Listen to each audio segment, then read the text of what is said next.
Mr. President, first, grateful to be on the floor to hear those moving words about Senator Lee's father, an exceptional man. Thank him for sharing those stories with his colleagues.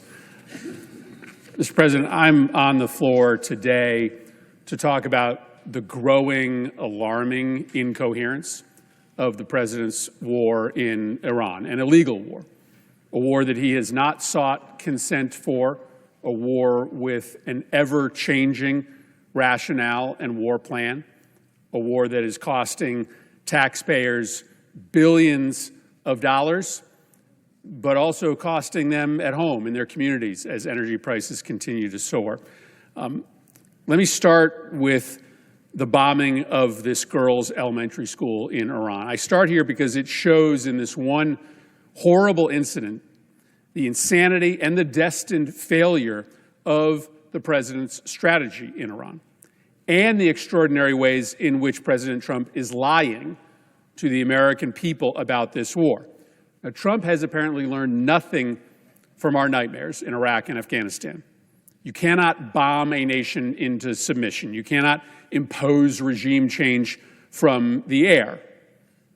What will happen now that an entire nation is looking at images of America murdering little girls at an elementary school? Yes, this was a mistake, no doubt about it. Mistakes happen in war. But these inevitable mistakes are the reason why these bombing campaigns almost never, ever achieve their objectives. Because all these bombing campaigns do, in the thousands of civilians that in the end they kill, is to harden the nation that you are bombing and invading, causing them to take a harder line, to choose harder line leaders, more militant leadership, in order to protect the nation against the enemy invaders who bomb elementary schools. But what makes this incident even more forgivable is that the president is lying to us. Earlier today, when asked about growing evidence that it was, in fact, a U.S. Tomahawk missile that hit this school, he said, "I don't know about that." Earlier in the week, when he was asked about the bombing of the girls' school, he said, "Well, I haven't seen it." He went on to say that the Tomahawk, one of the most powerful weapons around, it's sold and used by other countries, whether it's Iran, which has some Tomahawks, wish they had more, but whether it's Iran or somebody else, the Tomahawk's very generic. The President of the United States knows that Iran doesn't have Tomahawks. The President of the United States should know that we're the only nation using Tomahawks.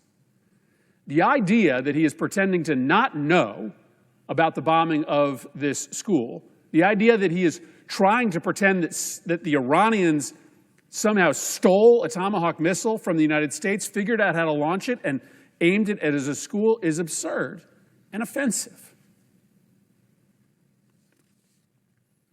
Further, this administration refuses to be straight with us about the reasons that we are at war. What he has said is that he wants unconditional surrender and that he wants to be involved in the appointment of the next supreme leader. That is regime change. Unconditional surrender, the President of the United States choosing the next leader of Iran.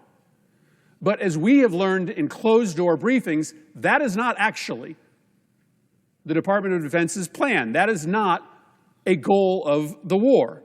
We are, in fact, apparently very satisfied to leave in charge of Iran hardline leadership. The new supreme leader is, by most estimates, more radical, likely going to be more provocative, more anti-American than the supreme leader that we killed. The president told the Iranian people to rush out onto the street, take over your government, but he is prepared, his war plan is prepared to leave in charge of Iran hardline leadership. And let's be clear, the president is not prepared to come to the defense of the Iranian people if they rise up in the streets. There's nothing in the war plan that suggests we will do that. The president has also said over and over and over again that a goal of the war is to permanently deny Iran the ability to have nuclear weapons. You have heard the president say this. That was in a Department of War press release just days ago. In our closed-door briefings, we learned that that is, in fact, not a goal of our war plan, that it is not a goal of the war to destroy their nuclear program, which is, of course, not surprising because you cannot destroy Iran's nuclear program from the air. You cannot, A, destroy knowledge. You cannot hunt down with missiles every single Iranian scientist that knows how to build a nuclear reactor. And the material is buried so far under the ground to be immune to an air campaign. So, yes, it stands to reason that one of the goals of this war is not to destroy the nuclear program. But then why is the president and the Department of Defense telling us that the point of the war is to destroy their nuclear program? They are not telling the truth about this girls' school that was hit on the first day. They are not telling the truth about the aims of the war. And as we learn more in our closed-door briefings, we learn how unbelievably unprepared they were for the fallout. It's bad enough that they're not telling the truth about why we are at war. It is incomprehensible that they did not do the basic planning to manage the fallout. They have no plan to open up the Strait of Hormuz, a totally foreseeable result of a military action against Iran, a completely foreseeable result of murdering the Shia's top religious leader in the middle of the holy month. The strait has now been closed for effectively 10 days. There is no plan to reopen it. It's getting worse, not better, as news broke today that Iran is now, for the first time, mining the strait. And we can't get into this conversation on the floor of the Senate, but we all know that once that mining begins, it is very hard, if not impossible, in the short run to counteract. If the strait is closed for weeks more or months more, that is a global economic catastrophe. Already my constituents are paying through the nose for this war. It gets infinitely worse if that strait doesn't open up, and the administration has no plan to open it up.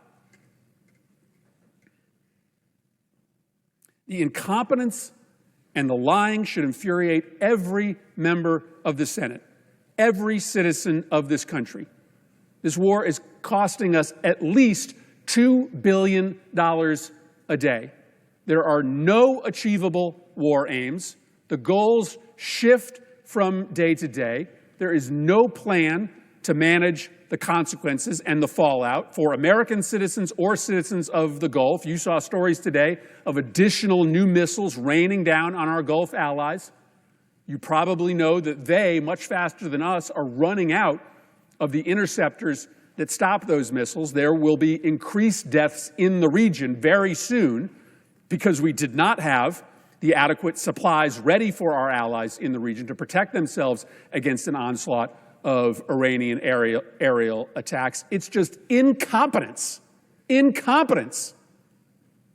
made worse by mistruths, made worse by the president lying to the American people about what is happening and what the goals are of the war. Mr. President, at the very least, we need to have Secretary Rubio and Secretary Hegseth in front of the Senate. I can't believe that my Republican colleagues don't feel like it's a giant middle finger from the administration that there hasn't been a single hearing on the most significant military action that this country has undertaken in a generation. What is the point of being a United States Senator? Why are we here? Why have we worked so hard to get this job if we're not prepared to ask the administration to come and present to us why they are putting our constituents' lives at risk, why they are driving up the costs at home for our constituents as this war continues to exacerbate rising prices? We are abdicating our responsibility as senators. No, let me put it more specifically. Republican leadership and senators are abdicating their responsibility as senators because they run the place by refusing to demand that the administration come and testify in public. All we have had is closed-door briefings. There is a limited amount of what we learn behind those doors that we can talk about. But increasingly, it's pretty obvious why the administration will not talk publicly about the Iran war, why they will not come and answer questions before the United States Congress. Because they have no plan that is achievable. They have a rationale for this war that is shifting by the hour, and they have no plan, no way to protect the American people from the consequences of their incoherence.